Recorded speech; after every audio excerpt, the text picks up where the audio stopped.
നമസ്കാരം 10th CBSE third chapter ആണ് pair of linear equations in 2 variable.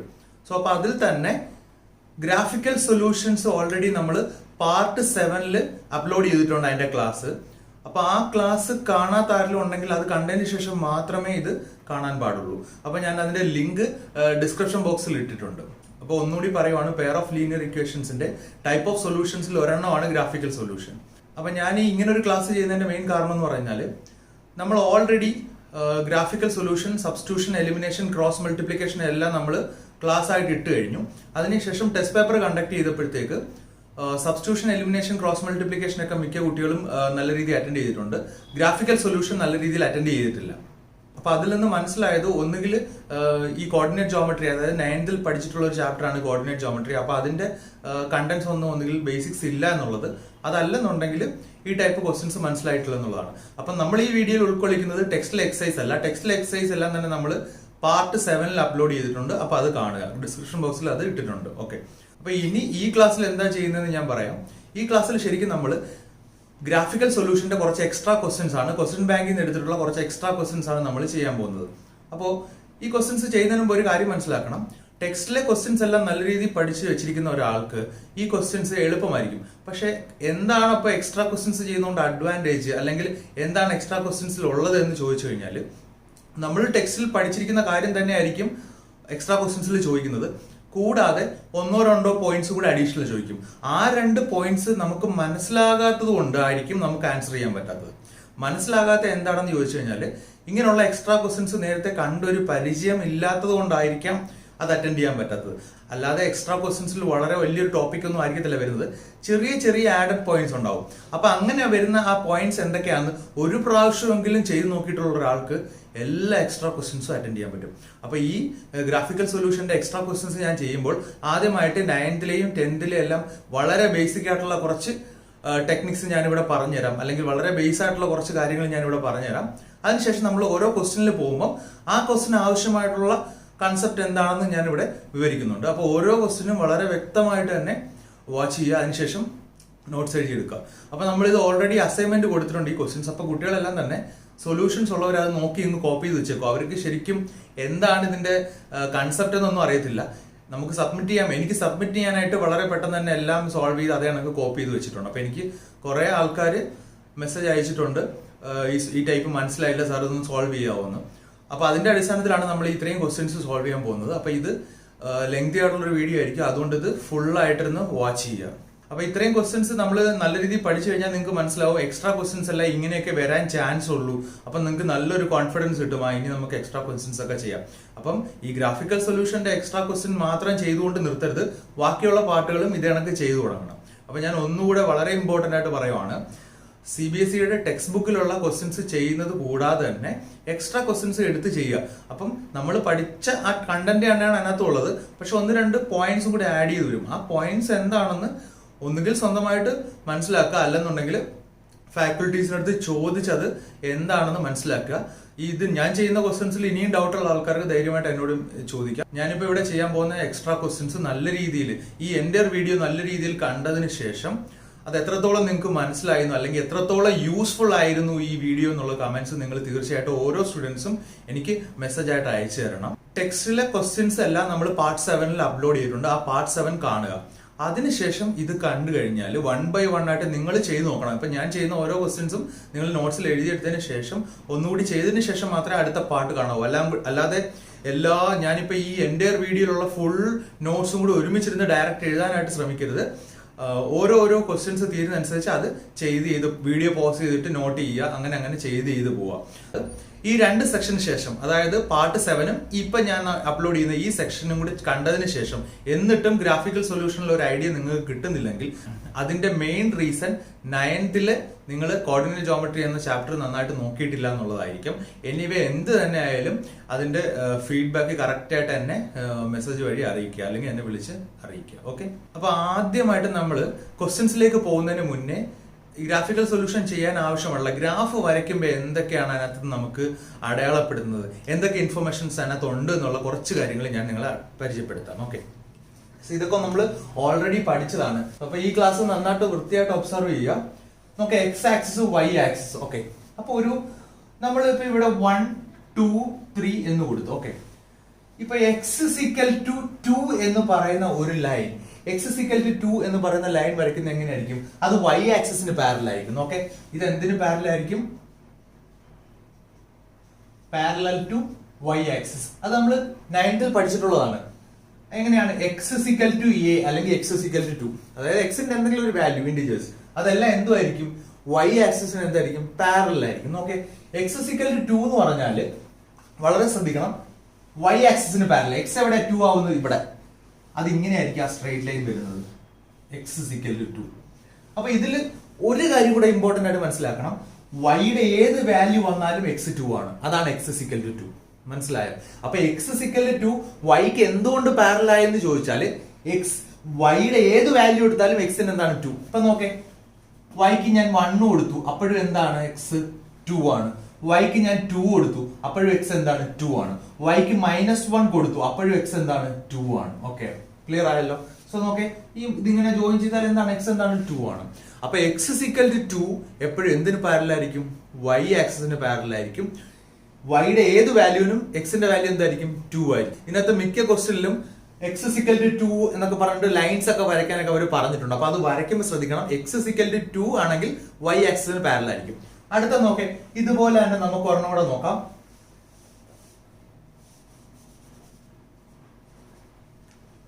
നോക്കേ, ഞാൻ അടുത്ത വരയ്ക്കുവാണ്. വൈ ഇസ് ഈക്വൽ ടു 2 എടുക്കാം. ഓക്കെ, 2 എന്ന് ഞാൻ ഒരു എക്സാമ്പിൾ കൊടുക്കുന്നുള്ളൂ, ഏത് വേണമെങ്കിലും കൊടുക്കാമേ. അപ്പൊ y ഇസ് ഈക്വൽ ടു 2 എന്ന് പറഞ്ഞാൽ അപ്പം ഏത് ആക്സിസിന് പാരലൽ ആയിരിക്കും? x is equal to 2 y ആക്സിസിന് പാരലൽ ആണെങ്കിൽ y ഇസ് ഈക്വൽ ടു ഏത് ആക്സിസിന് പാരലൽ ആയിരിക്കും? പാരലൽ ടു x ആക്സിസിന് എന്തായിരിക്കും? പാരലൽ. ഓക്കെ, നോക്കേ, y ഇസ് ഈക്വൽ ടു 2 എവിടെയാ? ഇതാണ്. സോ അത് എന്തിന് പാരലൽ ആയിരിക്കും? x ആക്സിസിന് പാരലൽ. അപ്പൊ ഇവിടെ എഴുതുക y is equal to 2. Okay ആണല്ലോ? അപ്പൊ അതിന്റെ അർത്ഥം എക്സിന് ഏത് വാല്യൂ വന്നാലും y എന്താണ്? 2. നോക്കേ, എക്സിന് 1 വന്നു, y എത്ര? 2. എക്സിന് 2 വന്നു, y എത്രയാണ്? 2. അപ്പൊ ഈ രണ്ട് കാര്യങ്ങൾ ബേസിക് ആയിട്ട് ഓർത്ത് വെക്കുക. X is equal to a അല്ലെങ്കിൽ ഏതെങ്കിലും ഒരു value that is parallel to y axis. ആ ലൈൻ എന്തിന് പാരലൽ ആയിരിക്കും? വൈ ആക്സിസിന്. y is equal to a എന്തിന് പാരലൽ ആയിരിക്കും? എക്സ് ആക്സിസിന് പാരലൽ ആയിരിക്കും. ഇനി നമ്മൾ പറയാൻ പോകുന്നത് എക്സ് ഇസ് ഈക്വൽ ടു 0 ആണ്. നോക്കേ, വൈ ആക്സിസ് തന്നെ ആയിരിക്കും. ഇതാണ് എക്സ് ഇസ് ഈക്വൽ ടു 0. മനസ്സിലാവുന്നുണ്ടോ? So x is equal to 0 എന്താണ് ശരിക്കും? Y axis. അപ്പൊ നിങ്ങൾ ചെയ്യേണ്ട ഇത്ര മാത്രമേ ഉള്ളൂ, നോട്ട്ബുക്കിനകത്ത് എഴുതി വെക്കുക, എക്സ് ഇസ് ഈക്വൽ ടു 0 ഏതാണ്? വൈ ആക്സിസ് ആണ്. മനസ്സിലായോ? അപ്പൊ എക്സ് ഇസ് ഈക്വൽ ടു 2ഉം എക്സ് ഇസ് ഈക്വൽ ടു എയും പാരലൽ ടു വൈ ആക്സിസും, എക്സ് ഇസ് ഈക്വൽ ടു 0 എന്ത് തന്നെയാണ്? വൈ ആക്സിസ് തന്നെയാണ്. ക്ലിയർ ആയോ? ഇനി നമുക്ക് അടുത്ത സെക്ഷൻ നോക്കാം. നോക്കേ, y is equal to 2 എന്ന് പറഞ്ഞാൽ y is equal to a എന്ന് പറഞ്ഞാൽ എന്ത് ആക്സിസിന് പാരലൽ? പാരലൽ ടു എന്ത്? x ആക്സിസ് ആണ് അല്ലെ? y is equal to 2ഉം y is equal to a എല്ലാം എന്തുവാ? x ആക്സിസിന് എന്താണ്? പാരലൽ ആണ്. അങ്ങനെയാണെങ്കിൽ y is equal to 0യോ? നോക്കിക്കേ, y is equal to 0 എന്ന് പറഞ്ഞാല് നമുക്കറിയാം y is equal to a x ആക്സിസിന് പാരലൽ. അപ്പൊ y is equal to 0 x ആക്സിസിന് എന്തായിരിക്കും? പാരലൽ ആയിരിക്കണം. അപ്പൊ അങ്ങനെ നോക്കുവാണെങ്കിൽ y is equal to 0 ഇത് തന്നെ y is equal to 0. എക്സും വൈയും 0 ആണ് ഇവിടെ അല്ലെ? അതുകൊണ്ടല്ലേ ഇവിടെ 0 0 എന്ന് പറയുന്നത്. സോ അപ്പം ഈ ലൈൻ ആയിരിക്കും, ഈ എക്സ് ആക്സിസ് തന്നെ ആയിരിക്കും എന്തോന്നു? y is equal to 0. Therefore this is y is equal to 0. അപ്പോ മിക്ക ക്വസ്റ്റ്യനും ചെയ്യുമ്പോൾ ഇങ്ങനെയുള്ള കാര്യങ്ങൾ കയറി വരുന്നത്. അപ്പൊ നിങ്ങൾക്ക് എവിടെയാണ് ഈ ലൈൻ എന്നുള്ളത് അറിഞ്ഞുകൂടാന്നുള്ളതാണ് മിക്ക കുട്ടികളുടെയും പ്രശ്നം. അപ്പൊ ആലോചിച്ചോ, എക്സ് is equal to 0 ഏതാണ്? y axis. y is equal to 0 ഏതാ? X axis. ഓക്കെ ആണല്ലോ? നേരത്തെ പറഞ്ഞ കാര്യങ്ങളും കൂടി ഈ ഒരു ഗ്രാഫിൽ ഞാൻ ഉൾക്കൊള്ളിക്കുവാണ്. താണ്ടെ എക്സ് ഇസ് ഈക്വൽ ടു 2, താണ്ടെ ഈ line x is equal to 2. X is equal to 2 ഏത് ആക്സിസിന്റെ പാരലൽ? Y axis. ഇനി y ഇസ് ഈക്വൽ ടു 2 എടുക്കാം നമുക്ക്. 1 2 അല്ലെ? 1 2. y ഇസ് ഈക്വൽ ടു ഏത്? എക്സ് ആക്സിസിന്റെ പാരലൽ. അപ്പൊ ഇത്രയും കാര്യങ്ങൾ ജനറൽ ആയിട്ട് ഓർത്ത് വെക്കണം. ഓക്കെ ആണല്ലോ? അപ്പൊ x is equal to 0, y is equal to 0, അത് രണ്ടും ആക്സിസുകളാണ്. എക്സ് ഇസ് ഈക്വൽ ടു 2 എന്താ? വൈ ആക്സിന് parallel. Y is equal to എന്തിന്? എക്സ് ആക്സിന് പാരലൽ. ഇനി അടുത്തതായിട്ട് പറയുന്നത് എക്സ് ഇസ് ഈക്വൽ ടു 2ഉം വൈ ഇസ് ഈക്വൽ ടു 2ഉം രണ്ട് ഇക്വേഷൻസ് ആയിട്ട് ഞാൻ എടുത്തു. അപ്പൊ അതിന്റെ സൊല്യൂഷൻ എന്ന് പറയുന്നത് മീറ്റിംഗ് പോയിന്റ്, ഇതാണ് അതിന്റെ എന്ത്? സൊല്യൂഷൻ. ഇത് ഏതായിരിക്കും? 2 2. ഇതാണ് ഇതിന്റെ സൊല്യൂഷൻ. ഇനി അടുത്തതായിട്ട് നമ്മൾ രണ്ട് ഇക്വേഷൻസ് എഴുതുക. a1x plus b1y plus c1 is equal to 0, a2x plus b2y plus c2 is equal to 0. ഇത് നമ്മൾ ഗ്രാഫിൽ വരയ്ക്കാൻ നമ്മളോട് അവർ ആവശ്യപ്പെട്ടു, നമ്മൾ വരച്ചു വരുമ്പോൾ നോക്കി ഇത് x ആക്സിസ്, ഇത് y ആക്സിസ്, ഇതൊരു സ്ട്രൈറ്റ് ലൈൻ, ഇത് എന്താണ് ഒരു സ്ട്രൈറ്റ് ലൈൻ ആയിരിക്കും. ഓക്കെ, സോ അപ്പൊ നോക്കി ഇതിപ്പം ഫോർ എക്സാമ്പിൾ ഇത് 1, this is 2 and this is 3 ആണ് വെച്ചോ. ഓക്കെ, ഈ രണ്ട് ഇക്വേഷൻ, ഈ ഇക്വേഷൻ ഏതാണ്, ഈ ലൈൻ ഏതാണ്, a1x plus b1y plus c1 is equal to 0. ഇതെന്താണ് a2x plus b2y plus c2 is equal to 0.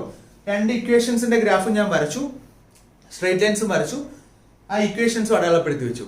അപ്പൊ ഇനി ശ്രദ്ധിച്ചേ, നമ്മളോട് ഇത് സോൾവ് ചെയ്യാനായിരിക്കും പറയുന്നത് ക്വസ്റ്റിനകത്ത്. അപ്പൊ ക്വസ്റ്റിനകത്ത് സോൾവ് എന്നുള്ളൊരു വേർഡ് ഉണ്ടെങ്കിൽ നമ്മൾ എന്താ ചെയ്യേണ്ടതെന്ന് വെച്ചാൽ, സോൾവ് ഗ്രാഫിക്കലി എന്ന് പറഞ്ഞാൽ ഈ രണ്ട് ഇക്വേഷൻസ് എവിടെ മീറ്റ് ചെയ്യുന്നെന്ന് നോക്കണം. ശ്രദ്ധിച്ചോണേ, കുറെ കാര്യങ്ങൾ തന്നെ ഞാൻ ഈ ഒരു വീഡിയോയിൽ ഉൾക്കൊള്ളിക്കും. അപ്പം പറയുന്ന കാര്യങ്ങൾ അപ്പൊ നോട്ട് ചെയ്ത് വെക്കുക. സോൾവ് മീൻസ് ഈ രണ്ട് ഇക്വേഷൻസ് മീറ്റ് ചെയ്യുന്ന പോയിന്റിനെയാണ് സോൾവ് എന്ന് പറയുന്നത്. അതായത് ഈ രണ്ട് ഇക്വേഷൻസ് എവിടെ മീറ്റ് ചെയ്തേക്കുന്നത്, ഈ ഒരു പോയിന്റ്, ആ പോയിന്റ് ഏതാ 3, 3.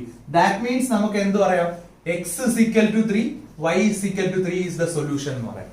മനസ്സിലായോ?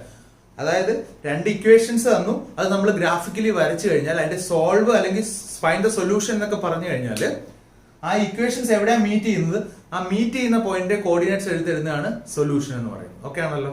സോ നോക്കി, അപ്പൊ ഇവിടെ നോക്കേ, ഞാൻ വേറൊരു ഗ്രാഫ് വരയ്ക്കുവാണ്. അപ്പൊ ശ്രദ്ധിച്ചേ, ഇത് എക്സ് ആക്സിസ്, ഇതെന്താണ് y ആക്സിസ്. അപ്പൊ രണ്ട് സ്ട്രേറ്റ് ലൈൻസ് ജോയിൻ ചെയ്തേക്കുന്ന ഒരു പോയിന്റ് കിട്ടിയിട്ടുണ്ട്. ഈ പോയിന്റിൽ എക്സ് എത്രയാണ് 1, ഇതാ ഇങ്ങോട്ട് ജോയിൻ ചെയ്ത് നോക്കിയത് എക്സ് എത്ര 1, y എത്രയാണ് 2. സോ 1, 2 ആണ് അതിന്റെ സൊല്യൂഷൻ എന്ന് പറയുന്നത്. അപ്പൊ 1, 2 മീൻസ് എക്സ് 1, y എത്ര 2. അപ്പൊ സോൾവ് എന്ന് പറഞ്ഞാൽ ഇത്രയേ ഉള്ളൂ. ഇത്രയും കാര്യങ്ങളാണ് നമ്മുടെ ടെക്സ്റ്റിലുള്ളത്. പിന്നെയുള്ള ക്വസ്റ്റ്യൻ കേസുകൾ ഞാൻ 1-2 പറഞ്ഞുതരാം. 3 ലൈൻസ് ചേർന്നപ്പോഴാണ് ഒരു ബൗണ്ടഡ് ആയിട്ട് റീജിയൻ ഉണ്ടായേക്കുന്നത് അല്ലെ. അപ്പം ഈ ഒരു റീജിയൻ എന്ന് വെച്ചാൽ ബൗണ്ടഡ് ആണ് അല്ലെങ്കിൽ ക്ലോസ്ഡ് ആണ്. അപ്പൊ ഇങ്ങനെ ക്ലോസ്ഡ് ആയിട്ടുള്ള റീജിയൻ ഉണ്ടാവണമെങ്കിൽ എത്ര ലൈൻ സെഗ്മെന്റ് വേണം, 3 ലൈൻ സെഗ്മെന്റ്സ്. അതൊരു എക്സാമ്പിൾ ഞാൻ പറഞ്ഞുതരാം. പോളിഗൺസ് ആർ എന്തോ simple closed curve formed by line segment. അപ്പൊ ഏറ്റവും ചെറിയ പോളിഗൺ ഏതാണ്, ട്രയാംഗിൾ ആണ്. സോ ഇങ്ങനെയല്ലേ ട്രയാംഗിൾ എങ്ങനെയാ ഫോം ചെയ്യുന്നത്, 3 ലൈൻ സെഗ്മെന്റ്സ് കൊണ്ടാണ് ട്രയാംഗിൾ ഫോം ചെയ്യുന്നത്. അപ്പൊ അതിന് എത്ര ലൈൻസ് വേണം, 3 ലൈൻസ്. നോക്കി, ഇത് ക്ലോസ്ഡ് റീജിയൻ അല്ലേ. അടുത്തായിട്ട് നോക്കി, എക്സ് ആക്സിസ് y ആക്സിസ്. അതുപോലെ തന്നെ രണ്ട് ലീനിയർ ഇക്വേഷൻസിന്റെ സ്ട്രേറ്റ് ലൈൻസ് നമ്മൾ വരച്ചിട്ടുണ്ട്. അപ്പൊ ഇത് ഫസ്റ്റ് ഇക്വേഷൻ ആണ് ഈ ബ്ലൂ ലൈൻ എന്ന് പറയുന്നത്, second equation red line. So അപ്പൊ അതിന്റെ സൊല്യൂഷൻ ഏതായിരിക്കും, ഈ മിഡിൽ പോയിന്റ് ആയിരിക്കും അതിന്റെ സൊല്യൂഷൻ എന്ന് പറയുന്നത്. ഓക്കെ, അത് നേരത്തെ ഞാൻ പറഞ്ഞു. ഇനി അടുത്തത് നമ്മൾ ഗ്രാഫിൽ ഷെയ്ഡ് ചെയ്യാൻ പറയാം. അപ്പൊ മിക്ക കുട്ടികൾക്കും അത് എന്താ എങ്ങനെ ചെയ്യേണ്ടതെന്ന് അറിയത്തില്ല. ബൗണ്ടഡ് ആയിട്ടുള്ള ഒരു ഏരിയ കിട്ടണോ, ഇത് നോക്കി ട്രയാംഗിൾ പോലെ 3 ലൈൻ സെഗ്മെന്റ്സ് ഉണ്ടെങ്കിലേ എന്ത് കിട്ടത്തുള്ളൂ, ബൗണ്ടഡ് ആയിട്ടുള്ള ഒരു ഏരിയ കിട്ടത്തുള്ളൂ. അപ്പൊ നമുക്ക് തന്നിരിക്കുന്ന ഈ റെഡ് ലൈനും ബ്ലൂ ലൈനും വെച്ചിട്ട് ഒരിക്കലും ബൗണ്ടഡ് ആയിട്ടുള്ള ഏരിയ നമുക്ക് കിട്ടത്തില്ല. സോ അപ്പൊ നോക്കിക്കേ, നമുക്ക് മനസ്സിലായി ബൗണ്ടഡ് ആയിട്ടുള്ള ഒരു ഏരിയ കിട്ടണമെങ്കിൽ നമുക്ക് എത്ര വേണം, 3 ലൈൻ സെഗ്മെന്റ്സ് വേണം. ഇവിടെ ക്വസ്റ്റ്യൻ ഇങ്ങനെയാണ്, shade the region bounded by these lines. എന്തായാലും 2 ലൈൻസ് കൊണ്ട് ഒരു ബൗണ്ടറി ക്രിയേറ്റ് ആവത്തില്ല. Shade the region bounded by these lines and x is equal to 0. അപ്പൊ ഒരു ഇക്വേഷനോടെ കിട്ടി, നമുക്ക് ഒരു സ്ട്രേറ്റ് ലൈനോടെ കിട്ടി, എക്സ് is equal to 0. നോക്കിക്കേ, എക്സ് is equal to 0 ഏതാണ്, y ആക്സിസിനെയാണ് എക്സ് is equal to 0 എന്ന് പറയുന്നത്. അപ്പോ ഈ 2 ലൈൻസ് കൂടാതെ y ആക്സിസും കൂടെ നമുക്ക് കിട്ടി. അപ്പൊ 3 സ്ട്രേറ്റ് ലൈൻസ് ആയി. ഇത് 3ഉം കൂടി കവർ ചെയ്യുന്ന, അല്ലെങ്കിൽ ഇത് 3ഉം കൂടി ചേർന്നിട്ട് ബൗണ്ടറി ക്രിയേറ്റ് ചെയ്യുന്ന ഒരു സ്പേസ് ഷെയ്ഡ് ചെയ്ത് കാണിച്ചു കൊടുക്കാനാണ് അവർ നമ്മളടുത്ത് പറഞ്ഞേക്കുന്നത്. അത് നമുക്ക് ചെയ്യാമല്ലോ. നോക്കി, ഈ ഒരു പ്ലേസ് ആയിരിക്കും ഇത് 3ഉം കൂടി ബൗണ്ടറി ക്രിയേറ്റ് ചെയ്യുന്ന ഏരിയ എന്ന് പറയുന്നത്. അത് നോക്കിക്കേ, കണ്ടോ, ഈ ഒരു പ്ലേസ് ക്ലിയർ ആയോ? അപ്പൊ ഈ പ്ലേസിന്റെ പ്രത്യേകത എന്തുവാ, ഈ റെഡ് ലൈനും ഈ ബ്ലൂ ലൈനും y ആക്സിസും കൂടി മേക്ക് ചെയ്യുന്ന ബൗണ്ടറി ആണ് ആ റീജിയന് ഉള്ളത്. ക്ലിയർ ആയല്ലോ? ഇനി നോക്കിക്കേ, ഈ ഗ്രാഫ് തന്നെയാണ് ഞാൻ ഇങ്ങോട്ട് വരച്ചിരിക്കുന്നത്. ഇവിടെ എക്സ് ആക്സിസ്, ഇവിടെ എന്താണ് y ആക്സിസ്. അപ്പം 2 ലൈൻസ് ഉണ്ട്, ആ ലൈൻസ് ആണ് റെഡും ഈ ബ്ലൂ എന്ന് പറയുന്നത്. അപ്പൊ ഇനി നമ്മൾ ക്വസ്റ്റ്യൻ മാറ്റുവാണ്, shade the region bounded by these lines and y is equal to 0. അപ്പൊ ഈ 2 ലൈൻസും y is equal to 0 ആയിട്ട് ബൗണ്ടറി ക്രിയേറ്റ് ചെയ്യുന്ന ഏരിയ ഷെയ്ഡ് ചെയ്യാനാണ്. y is equal to 0 ഏതാണ്, ഇതാണ് y is equal to 0. So y is equal to 0 ഏത് axis ആണ്, x axis. അപ്പൊ x is equal to 0 ഏതാണ്, y ആക്സിസ്. അപ്പൊ നമുക്ക് ഷെയ്ഡ് ചെയ്യാനുള്ളത് ഇത്രയാണ്. Shade the region bounded by these lines and y equal 0. അപ്പൊ ഈ രണ്ട് ലൈൻസും y ഈക്വൽ 0 എന്ന് പറയുന്ന ലൈനും കൂടി മേക്ക് ചെയ്യുന്ന ബൗണ്ടറിയാണ് നമ്മൾ ഷെയ്ഡ് ചെയ്യേണ്ടത്. അതേതാണ് ഇതാ ഇത് കണ്ടോ. ഓക്കെ, ഈ പോർഷന്റെ പ്രത്യേകത എന്തുവാ? ഈ രണ്ട് ലൈൻസ് കൊണ്ട് ഓരോ സൈഡിൽ ഒരു സൈഡ് ചെയ്തു y ഈക്വൽ 0. അപ്പൊ നമ്മൾ ഒരു കാര്യം മനസ്സിൽ ഓർത്തിരിക്കണം, 3 ലൈൻ സെഗ്മെന്റ്സ് ചേർന്നാലേ അറ്റ്ലീസ്റ്റ് എന്താ ഉണ്ടാവത്തുള്ളൂ, ഒരു ക്ലോസ്ഡ് ആയിട്ടുള്ള ഒരു ബൗണ്ടറി ക്രിയേറ്റ് ചെയ്യാൻ പറ്റുള്ളൂ.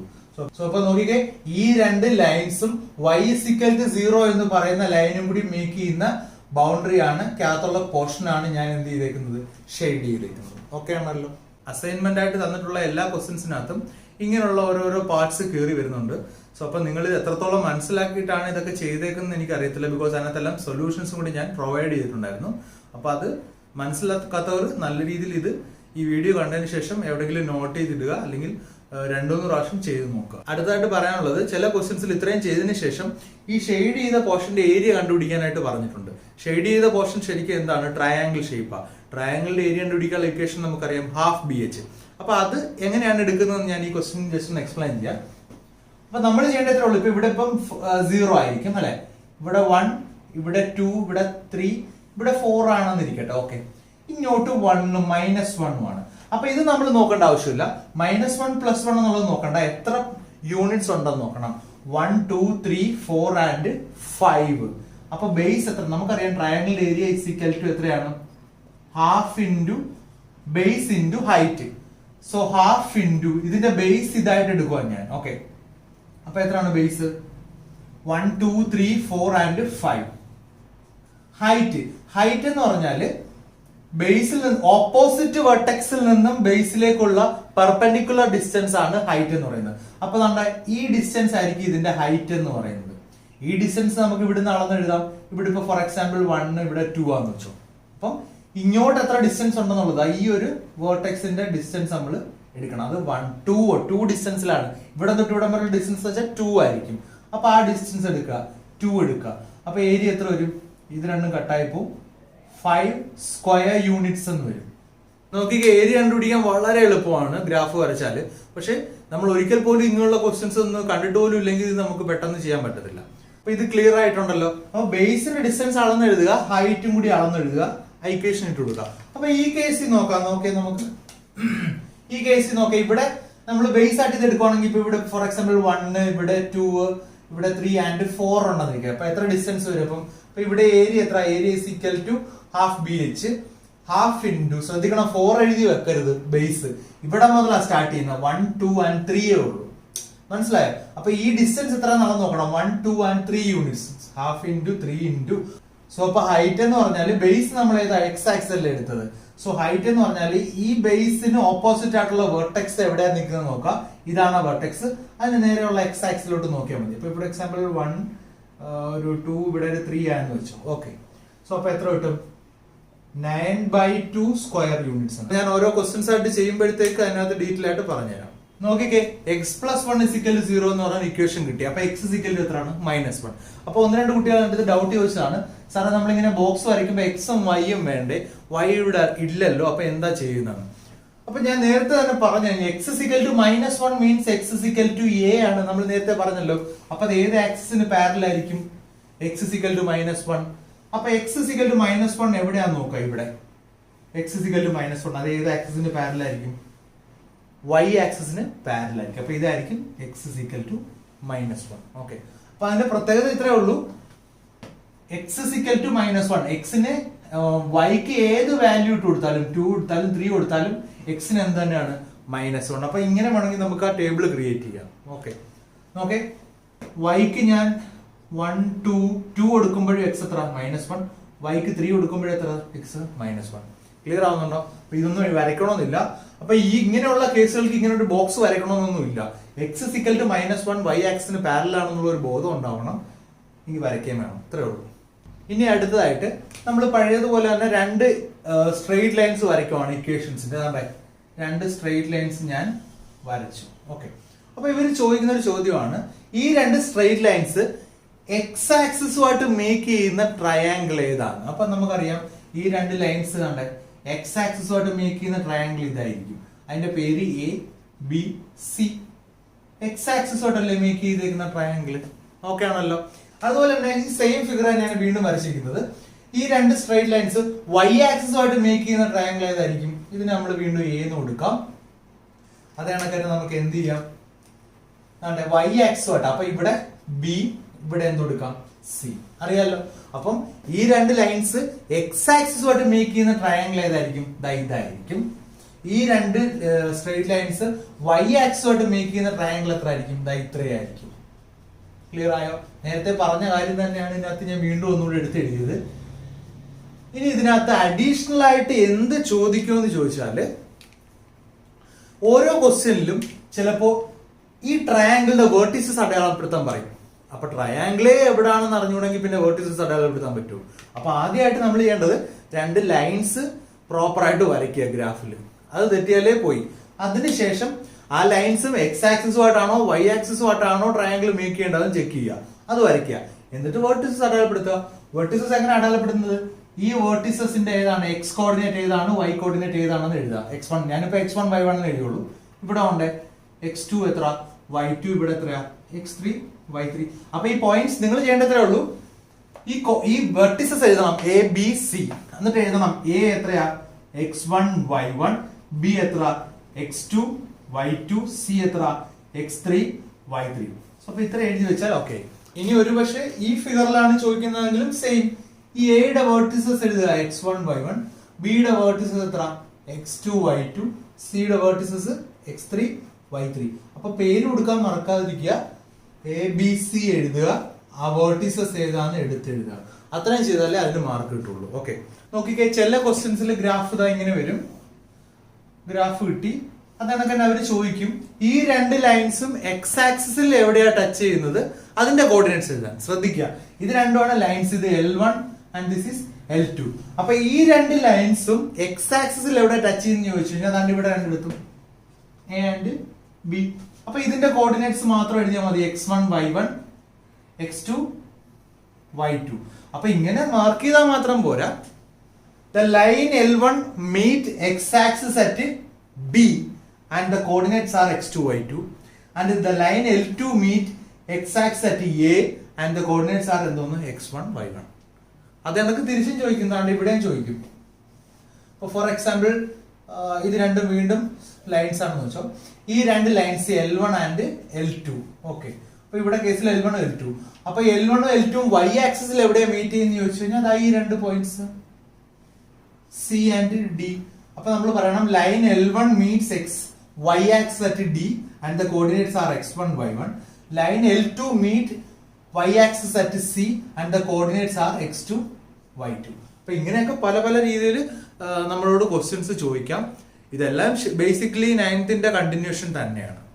അപ്പൊ നോക്കി x+y = 15 നമ്മൾ ഒരു ഗ്രാഫ് വരയ്ക്കാൻ പോവാണ്. അപ്പൊ ചില കുട്ടികൾക്കെങ്കിലും ഡൗട്ട് വരുന്ന ഒരു പോർഷൻ ആണ്. ഇവിടെ x ഞാൻ ഇവിടെ y കൊടുത്തു. ഓക്കെ, അപ്പൊ എക്സിന് 0 കൊടുക്കും, y എത്ര വരും? 15 വരും. ഓക്കെ, അപ്പൊ അങ്ങനെ വരുവാണെങ്കിൽ നമ്മൾ ഇവിടെ ഓൾറെഡി 1 2 3 ആയി എടുത്തത്. ഇവിടെ നമ്മൾ 1 2 3 4 5 6 7 മാക്സിമം 8 അങ്ങനെയൊക്കെ എടുക്കാൻ പറ്റുള്ളൂ. അപ്പൊ 15 നമുക്ക് അടയാളപ്പെടുത്താൻ പറ്റില്ല. അപ്പൊ ഇങ്ങനെയുള്ള കേസിൽ നമുക്ക് ഒന്നുകിൽ ഗ്രാഫ് എക്സ്റ്റെൻഡ് ചെയ്യാം, അതല്ലെന്നുണ്ടെങ്കിൽ ഈ വാല്യൂസ് 1 2 3 4 വരെ നമുക്ക് എത്ര ഇടാം? 2 4 6 8 ഇടാം. അപ്പൊ അതൊന്നും ചെയ്യാതെ തന്നെ നമുക്ക് വേറൊരു കാൽക്കുലേഷൻ മതി. ഈസി ആയിട്ട് ഇതിനകത്ത് തന്നെ ഈ ഫിഗറിൽ തന്നെ അടയാളപ്പെടുത്താൻ പറ്റും. അത് എങ്ങനെയാന്ന് വെച്ചാല് നമ്മൾ ഈ വാല്യൂസ് അഡ്ജസ്റ്റ് ചെയ്ത് കൊടുത്താൽ മതി. ഓക്കെ, അപ്പൊ എക്സിന് 0 കൊടുക്കുന്നോണ്ടാണല്ലോ y 15 വന്നത്. അപ്പൊ എക്സിന് വലിയൊരു വാല്യൂ എടുക്കും. എക്സിന് നമുക്കൊരു 8 കൊടുക്കാം. അപ്പം y എത്ര വരും? x+y = 15. വൈയുടെ വാല്യൂ എത്ര വരും? 7 വരും. ഓക്കെ ആയില്ലേ? സോ നമുക്ക് എക്സിന് 0 കൊടുക്കുമ്പോൾ y 7 അടയാളപ്പെടുത്താൻ പറ്റും. ഓക്കെ ആണല്ലോ? അങ്ങനെ നമ്മൾ വാല്യൂസ് ഒന്ന് അഡ്ജസ്റ്റ് ചെയ്ത് കൊടുത്തു കഴിഞ്ഞാൽ നമുക്ക് ഈ ഗ്രാഫ് പേപ്പറിനകത്ത് തന്നെ നിർത്തി ചെയ്യാൻ പറ്റും. സോ അപ്പൊ ചില കേസുകളിൽ നമ്മൾ എക്സിന് ഒരു വാല്യൂ ഇട്ട് കൊടുക്കുവാണ്. അതിന് കറസ്പോണ്ടിങ് ആയിട്ട് കിട്ടുന്ന y വാല്യൂ വളരെ വലുതായിരിക്കും, അല്ലെങ്കിൽ വളരെ എന്തായിരിക്കും? ലോ വാല്യൂ ആയിരിക്കും. സോ അപ്പൊ അങ്ങനെയുള്ള കേസുകളിൽ നമ്മൾ ഗ്രാഫ് എക്സ്റ്റെൻഡ് ചെയ്യാനോ അല്ലെങ്കിൽ ഈ വാല്യൂസ് മാറ്റാനോട്ടോ പോണ്ട. ആ വാല്യൂസ് മാറ്റി വേറെ 2-3 ചേഞ്ച് ചെയ്ത് നോക്കിയാൽ മതി. അപ്പൊ ഇത് എങ്ങനെയാ ചെയ്യുന്നതെന്ന് ഞാൻ ജസ്റ്റ് ഒന്ന് പറഞ്ഞുതരാം. ഇപ്പൊ ഫോർ എക്സാമ്പിൾ ഈ സെയിം ക്വസ്റ്റ്യൻ തന്നെ x y. ഓക്കെ, ഞാൻ എക്സിന് 0 കൊടുക്കുമ്പോൾ y എത്ര വരും? 15. ഓക്കെ, അപ്പൊ ഞാൻ എന്ത് ചെയ്യുന്ന വെച്ചാൽ എക്സിന്റെ വാല്യൂ മാറ്റിയിട്ട് ഒരു 4 കൊടുക്കുന്നു, എക്സിന് 4 കൊടുക്കുമ്പോൾ y 11, അതും പറ്റുന്നില്ല. ഓക്കെ, അപ്പൊ നമുക്ക് എന്ത് ചെയ്യാൻ പറ്റും, എക്സിന് ഒരു 9 കൊടുത്തു നോക്കാം. അല്ലെങ്കിൽ എക്സിന് എന്ത് കൊടുക്കാം, എക്സിന് ഒരു 7 കൊടുത്തു നോക്കാം അല്ലെ.